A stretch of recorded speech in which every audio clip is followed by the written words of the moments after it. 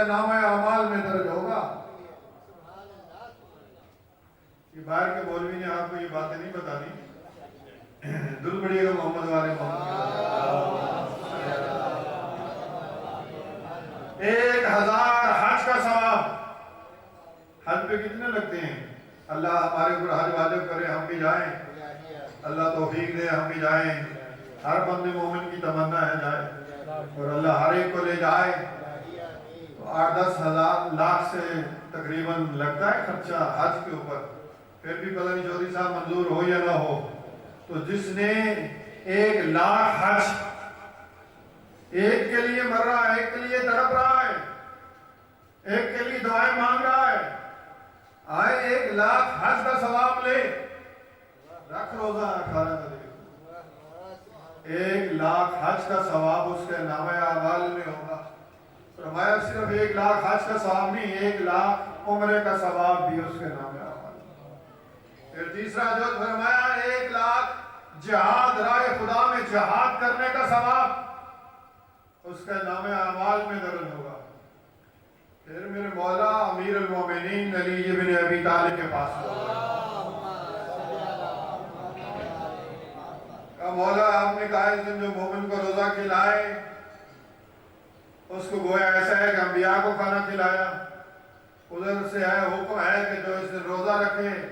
1000 حج کا ثواب، 1000 عمرے کا ثواب۔ اب جب روزے میں ہو تو روزہ کیسے اس کو کھانا کھلائیں؟ اب پھر میرے مولا نے اس کے بارے میں فرمایا جو اس دن کسی مومن کا روزہ افطار کروائے۔ مولا نے فرمایا، جب مولا سے پوچھا گیا، مولا نے فرمایا جو اس دن کسی مومن کا روزہ افطار کروائے، 18 ذی الحج کا روزہ رکھا، اور کسی مومن کا چاہے وہ اپنی بیوی کا چاہے اپنے بچوں کو افطار کروائے، چاہے کسی اور مومن کو کروائے، فرمایا کسی کا روزہ افطار کروایا گویا اس نے 10 فائن کو کھانا کھلایا، 10 فائن کو۔ اب پوچھا گیا مولا وہ فائن کیا ہے؟ میرے مولا نے فرمایا 1 لاکھ انبیاء، 1 لاکھ شہداء، 1 لاکھ صدیقین، یعنی جو نیک بندے اللہ کے صدیق 1 لاکھ وہ، 1 لاکھ شہداء، 1 لاکھ انبیاء کو کھانا کھلانا، گویا اس نے فائن کو کھانا کھلایا۔ اتنا ثواب اس کے نامہ اعمال میں درج ہوگا، اتنا ثواب اس کے نامہ اعمال میں درج ہوگا۔ اگر آپ چاہتے ہیں، اگر ہم ہوتے اس حج پہ 11-10 ہجری کے اس حج میں ہم بھی ہوتے ہیں تو خوش نصیب ہوتے نا، تو بولو تو صحیح آج خوش نصیب ہوتے نا، یعنی مقام خم غدیر پہ ہم اگر اس محفل میں ہوتے جہاں پیغمبر نے فرمایا من کنت مولا فہذا علی مولا، اگر بھی ہم اس مقام میں ہوتے کتنے خوش نصیب ہوتے۔ جیسے ہی بلال نے صدا دی حی علی خیر العمل، اللہ کی آیت نازل ہوئی یا ایھا الرسول بلغ، پہنچائیے اس کام کو۔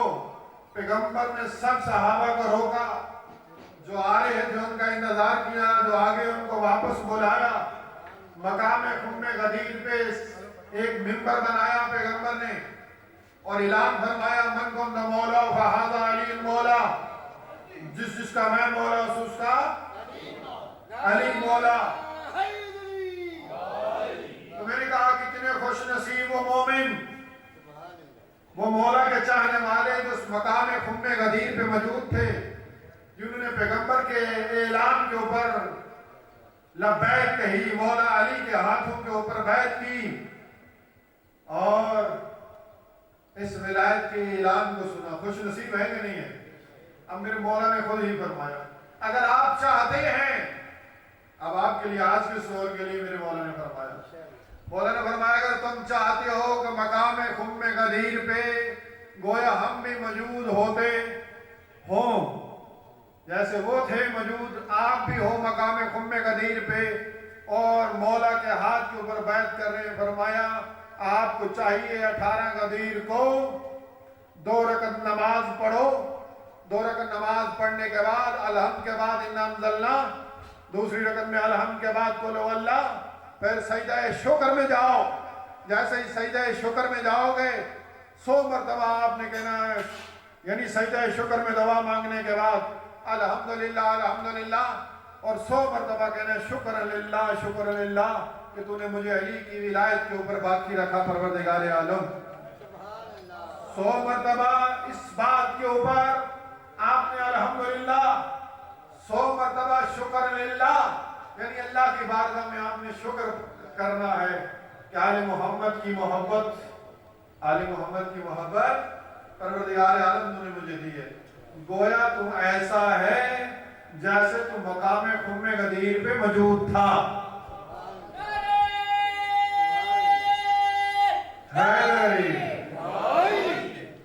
اب کون ہو سکتا ہے؟ ہم نے بتا تو دیا، معصوم کا فرمان بیان کیا آپ کے سامنے کہ اگر آپ چاہتے ہیں کہ آپ مقام خم غدیر پہ گویا بنفس نفیس موجود ہو تو مولا نے فرمایا آپ کو یہ کام کرنا چاہیے۔ مولا فرماتے ہیں روز میثاق کہا گیا اس دن کو، عید غدیر کے دن روز میثاق، عہد معبود کہا گیا وہاں پہ، عید غدیر کہا گیا یہاں پہ۔ فرمایا ہر نبی نے، سنیے گا غور سے جملہ، ہر نبی نے، معصوم فرماتے ہیں ہر نبی نے اپنے جانشین کا اعلان 18 غدیر ہی کو کیا۔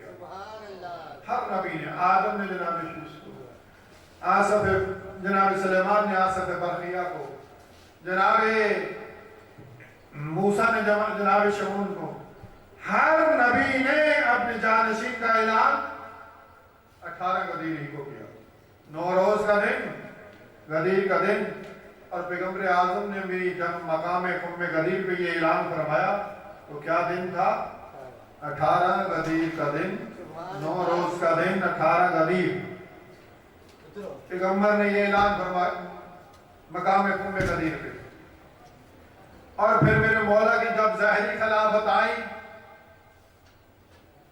مسلمانوں کے خلیفے آتے رہے، جب 3 خلیفے دنیا سے گئے، اور اس کے بعد جب ظاہری خلافت میرے مولا کی ظاہری طور پہ میرے مولا کو جب خلیفہ بنایا گیا،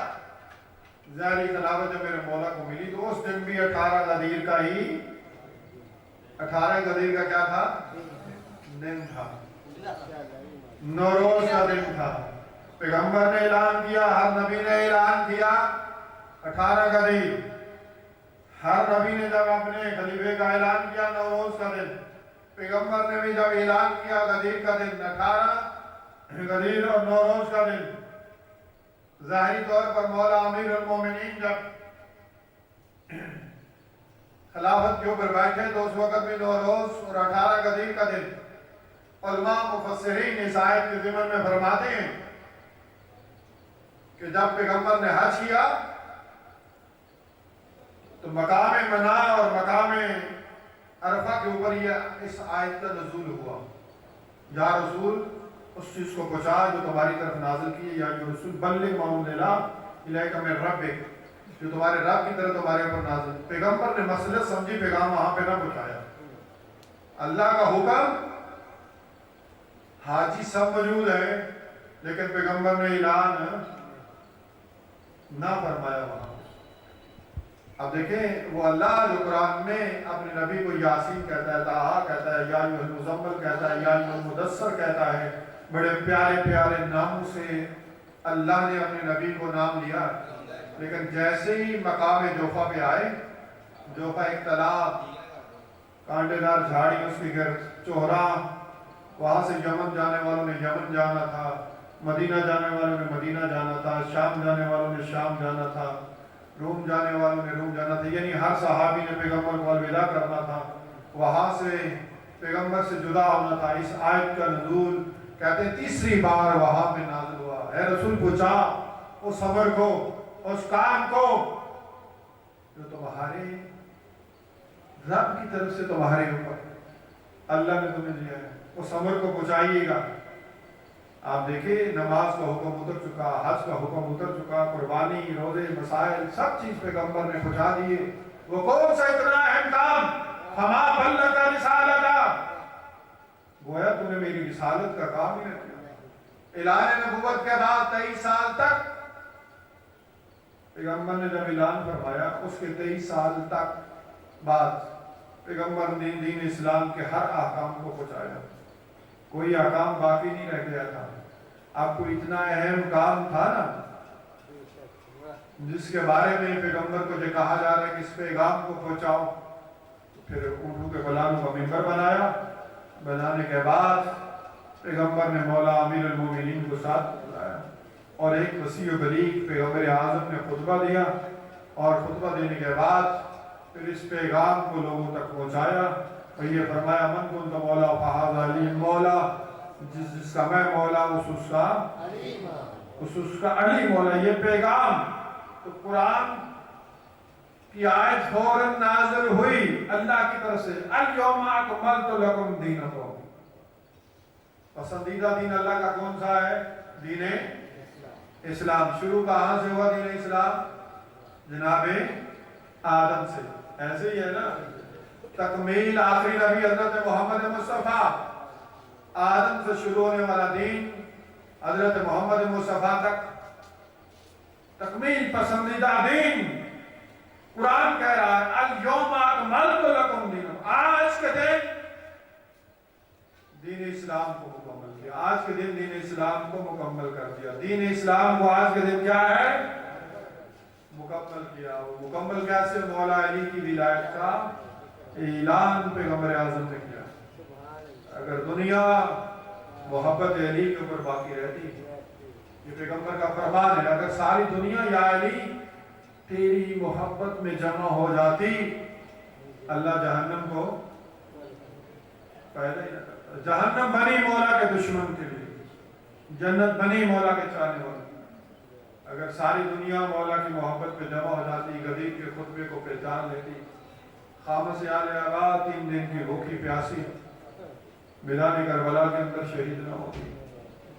کیونکہ جشن نہیں ہے، مجلس ہے، تو 2 جملے مسائب کے کہنا چاہوں گا۔ یہ مجلس منسوب ہے جناب مسلم نقیل کے ساتھ، ان کا تابوت بھی آج برآمد ہوگا، لیکن میں ان کے 2 شہزادوں کی 2 جملے مسائب کے پڑھنا چاہتا ہوں۔ لوگ عید کے دن خوشیاں منا رہے تھے اور مسلم کے بیٹوں کے سر ابن زیاد کے سامنے پیش کیے گئے۔ عید کے دن جناب مسلم کے شہزادوں کے سر محمد ابراہیم کے، اب جب سروں کو دیکھا تو فرمایا کون ہے جو ان کو لے جائے، جا کے ان سروں کو دھو کے لائے، گھر لے جائے اور ان کو گرم پانی سے ان سروں کو دھو کے لائے، میں ان کے چہروں کو دیکھنا چاہتا ہوں۔ ابن زیاد نے کہا وہاں میرے مولا امیر المومنین کا ایک صحابی جس کا نام تاریخ عبداللہ بتاتی ہے، عبداللہ، وہ بیٹھا ہوا تھا۔ اس نے کہا مجھے دیجیے، یہ سال میں اپنے گھر لے جاتا ہوں، ان کو دھو کے لاتا ہوں۔ اس نے اپنی جھولی میں 2 سروں کو لیا، جیسے ہی عید کے دن آیا اپنے گھر پہ دخل باب کیا، زوجہ نے دروازہ کھولا، جیسے ہی اپنے شوہر کی جھولی کو خون سے رنگین دیکھا نا، تو کہا عبداللہ، اے عبداللہ تو گوشت لایا ہے؟ جیسے کہا عبداللہ تو گوشت لایا ہے، چیخ نکل گئی عبداللہ کی۔ فرمایا گوشت نہیں لایا، مسلم کے بیٹوں کے سر لایا، مسلم کے بیٹوں کے سر۔ جب وہ دونوں سر پیش کیے گئے، اس کی زوجہ ان سروں کو دھو رہی ہے، یہ تمہاری ماں تو مر گئی ہو گئی۔ جب سروں کو دھویا گیا، دھونے کے بعد جب دوبارہ یہ سارے ابن زیاد کے دربار میں آئے، پیش کیے گئی دونوں شہزادوں کے سروں کو، تو اس وقت جتنا بھی بڑا ظالم تھا کہتا ہے، ارسطو تو کہتا تھا کہ یہ تو مٹی کے نشان ہیں ان کے چہروں پہ، یہ تو تماچوں کے نشان ہیں ان کے چہروں پہ، یہ نیل کے نشان ہے۔ وہ لیکن ساری رات ان شہزادوں کے اوپر ظلم کرتا رہا اور تماچے مارتا رہا۔